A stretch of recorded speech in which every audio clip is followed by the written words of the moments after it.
This is Kite Cutter TV with another presentation. We gotta talk about this. Okay, guys, even though the Biden administration is trying to deny that there's now a crisis at the U.S. southern border due to his own immigration policies, there's no denying the results of what's happening. Some U.S. southern border towns are being notified that they're about to become repositories for an expected overflow amid a crush of illegal immigration. And what they're doing is going to infuriate you with the double standard that they have for U.S. citizens and legal immigrants and the standard that they have for undocumented immigrants. Border Patrol says its plan is to escort illegal border crossers to towns like Wilcox, point them in the direction of the local Greyhound bus, and let them go while they await asylum court dates that are sometimes years down the road. Like I've been saying, this has been happening. By one count, 90% of the illegal immigrants never show up to court. This is where the double standard comes in. Mayor Laws says his biggest immediate concern is what he just learned at the meeting he called with Border Patrol to confirm the rumors. Unlike U.S. citizens returning from foreign travel, the illegal immigrants will be brought in and released with no COVID testing. And even the ones that are getting COVID testing, like the governor of Texas just showed and proved, by the way, that CNN tried to lie and reject, he proved that the ones that are getting tested and are coming up positive for coronavirus are still being released into the interior of the United States, and we have no idea where these people are going or end up. He goes on to state, you guys are not doing COVID testing and just putting them out the next day to let them deal with it. So it's a good question, and the short answer is no. We are not testing, replied Border Patrol agent Alexander Blaze. So this has gotten ridiculous, man. Whoever voted for Biden, you guys, I don't know what to say about it, except the fact that you made the wrong choice. Trump was denying all of these illegal immigrants entry into the United States, especially at a time that we have the coronavirus pandemic going on. We don't need illegal immigrants or even more asylum seekers or refugees to be entering into the United States, and we don't know where these people are. So we got that and a lot more illegal immigration news to get into. Check this out. The Biden administration must stop importing COVID into our country. Governor Greg Abbott blasting President Joe Biden, saying immigrants who tested positive for COVID-19 are now being released into Texas. That comes after Biden called Abbott's lifting of coronavirus restrictions Neanderthal thinking. And so what's true and what's just politics? KXAN political reporter John Engel finds out. As many as 100 asylum seekers are being released in Brownsville each day. They are tested for coronavirus in Mexico by the United Nations, and again when they arrive in South Texas. They can't enter the U.S. without a negative test. So they're getting a second test within 24 hours. So they are completely free of COVID-19. 108 migrants released in the past month in Brownsville, however, tested positive for COVID-19. Those are families traveling with young children who were detained by Border Patrol, but are being released into Texas because Mexico won't take them back. Border Patrol doesn't have the resources to test those families, so the city of Brownsville is, with thousands of tests provided by the state. And while nonprofits offer hotels to quarantine those who test positive, the city can't stop them from traveling elsewhere. It's unclear how many people have actually gotten onto public transportation. South Texas Congressman Henry Cuellar, a Democrat, says this is what the Biden administration is missing. Once they're dropped off at a bus station, we'll provide this map. They are dropped off in every part of the United States. Border Report journalist Sandra Sanchez is now working with nonprofits providing shelter to find out how many of those who tested positive used their resources and how many just kept going. A number we still don't know. It is politics, but it is correct that those who test positive cannot be restricted from travels. John Engel, KXAN News. CNN reported today that the Department of Homeland Security had plans to use FEMA funds to support efforts to test migrants on the Border Patrol custody, but that Texas had not approved the grant money for that. Governor Abbott responded in a statement today saying the federal government alone has the responsibility to test, screen, and quarantine illegal immigrants crossing our border who may have COVID. We will not aid a program that makes our country a magnet for illegal immigration. Stay on top of all border-related issues with stories stretching from Brownsville over to San Diego. It's all at borderreport.com. And we'll move to this. President Biden is sending a White House team to the southern border as early as this weekend to see how bad the migrant crisis is getting. It comes as the administration is also reportedly planning to convert some detention centers into Ellis Island-style rapid processing hubs to get migrants into the country quickly.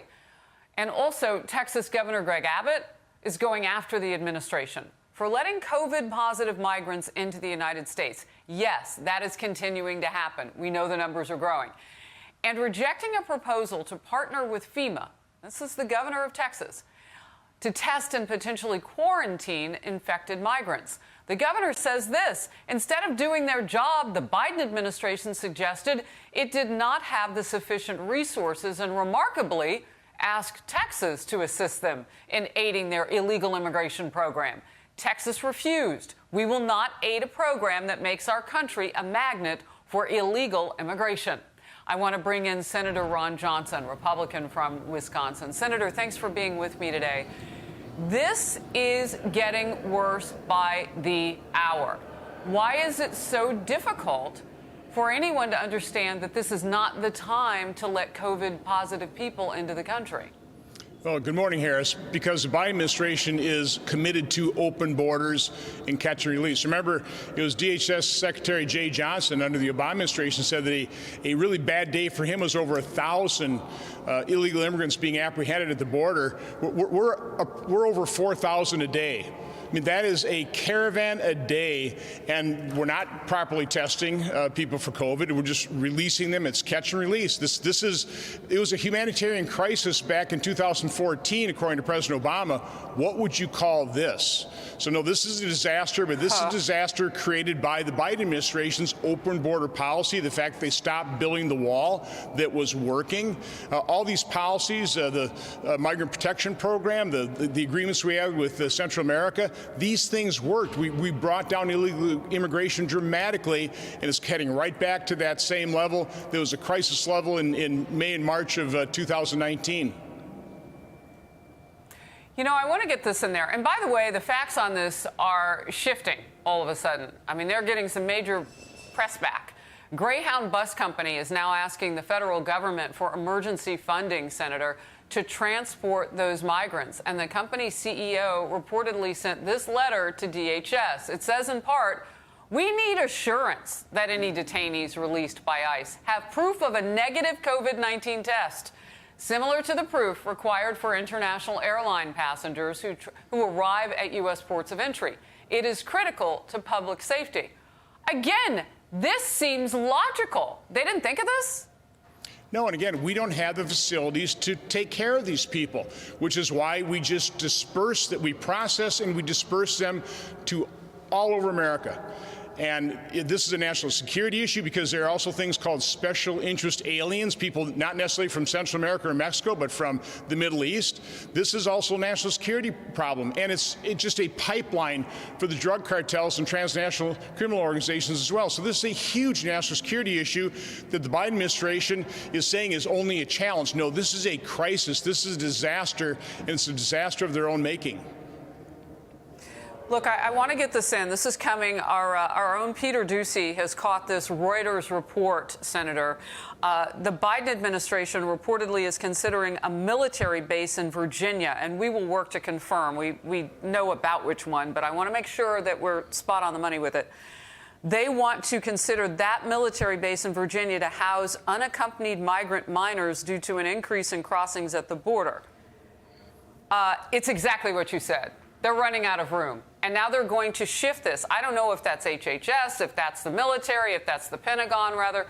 I mean, this is burgeoning. And this is just the beginning. This is just the start. This is going to get much, much worse. It's taken a little while for the word to get out to Central America, but once they realize we have completely open borders, people have just been waiting for an opportunity. In other words, waiting for another Democrat administration to flood our borders and seek illegal entry into this country.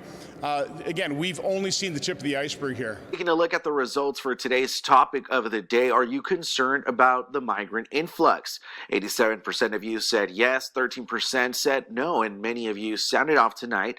Here are some of those comments for today's topic of the day. Sharon Bundy Sarf says we have many others already here who need aid, veterans and the homeless.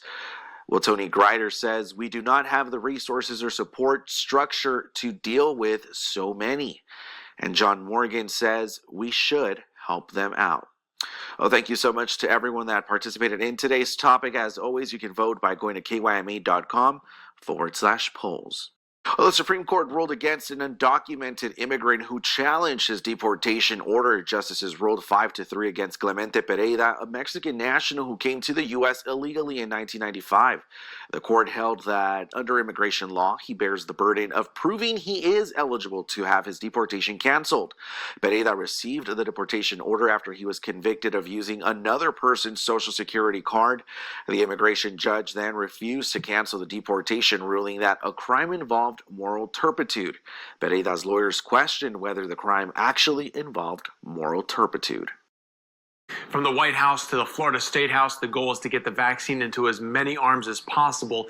And with this new site, federal officials hope to calm fears for undocumented immigrants who may be hesitant to get a shot. ABC Action News reporter Ryan Smith has more tonight. All in all, a pretty smooth first day here at FEMA's vaccination site. No lines to speak of, and even a few canceled appointments, leaving a few hundred doses to spare. 1,200 people receiving a coveted COVID shot on opening day. And at the front of FEMA's vaccination site, this sign. That site is designed to allay any concerns that anybody might have about coming to a site where there is a federal presence. It reads, U.S. Immigration and Customs Enforcement will not conduct enforcement operations at or near vaccine distribution sites. I'm told these signs are posted at all 4 federally supported vaccination sites in Florida. It's tremendously sad. It's sad that something like this actually has to be said. Elizabeth Gutierrez with Enterprising Latinas believes the intention behind the sign is good, but highlights a lack of trust between government officials and migrant and immigrant families. There is a lesson here. If we were all a part of the solution and part of that larger ecosystem, maybe those signs wouldn't be necessary, because there would be trusting relationships already established, and that wouldn't have to be said. Enterprising Latinas is partnering with the health department to identify people in need of testing and vaccinating in underserved communities. Though Hispanics make up more than a quarter of the state's population, they are only getting about 15% of available shots. Well, there's definitely been a gap, and what we've tried to do as an organization is to be a part of the solution. In Tampa, Ryan Smith, ABC Action News.